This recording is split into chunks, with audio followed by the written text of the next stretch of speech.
Hello, this is Japanese Economic Review Channel. Today, we're going to dive deep into the latest official numbers on population movement inside Japan. These statistics for December 2025 give us a really fascinating snapshot of where people are choosing to live and the big demographic shifts happening right now. So here's what's on the agenda. We'll start with the big picture, then we'll uncover who's actually behind all this moving around. After that, we'll map out which areas are gaining and losing people, put the big cities under the microscope, and then we'll wrap it all up with what these trends really mean. All right, let's get right to it. First up, the big picture. Are people in Japan moving more, or are they staying put? Well, get this. In December 2025 alone, over 358,000 people packed their bags and moved to a new home somewhere else in Japan.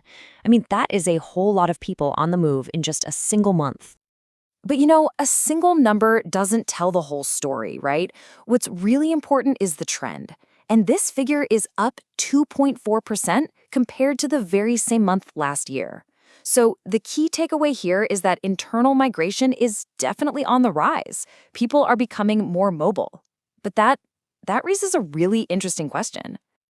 And that question is, who exactly are all these movers? This, my friends, is where the story gets really, really interesting. So who's the driving force behind this 2.4% jump? If we narrow our focus to just the people moving between different prefectures, the data shows us something pretty surprising. And here it is, the big twist. The numbers tell two completely different stories. For Japanese nationals moving between prefectures, the number actually went down. Just a bit, but still, it's a decrease. Meanwhile, look at this. The number of foreign residents on the move absolutely surged by a massive 17.5%. This means the entire increase in mobility we're seeing is being driven by Japan's foreign resident population. So keeping that in mind, let's see how this plays out on the map. Which regions are gaining people and which ones are losing them?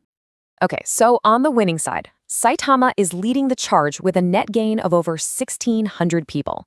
Right behind are Kanagawa and Fukuoka. Now for the losers, Tokyo actually saw the biggest net outflow, with almost 900 more people leaving than arriving. And it's followed by Kyoto and Aichi, which, as you know, are home to Japan's other major hubs. And that last point about Tokyo, well, it leads us perfectly into our next section.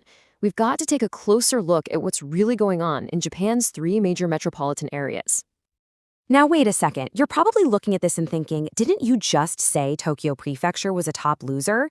And you'd be right. But here's the thing. While Tokyo Prefecture lost people, the greater Tokyo area, which includes Saitama, Chiba, and Kanagawa, saw a big net inflow of over 1,600 people. Meanwhile, both the Nagoya and Osaka areas were in the red.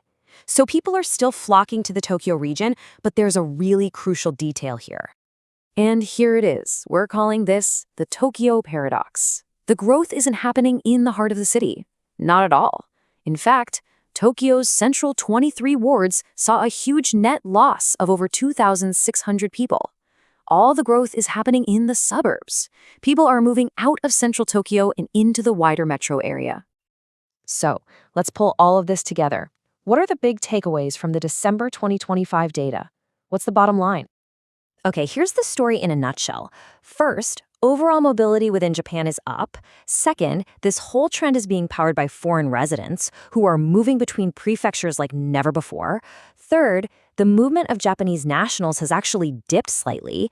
And finally, the population is still concentrating around Tokyo, but, and this is the key, it's happening in the suburbs, not the city core.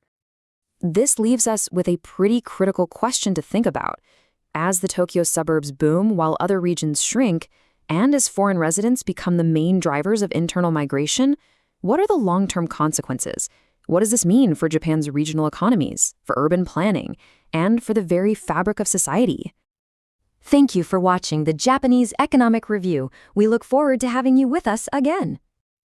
And just so you know, all the data in this breakdown was based on the official statistics published by the Statistics Bureau of the Ministry of Internal Affairs and Communications.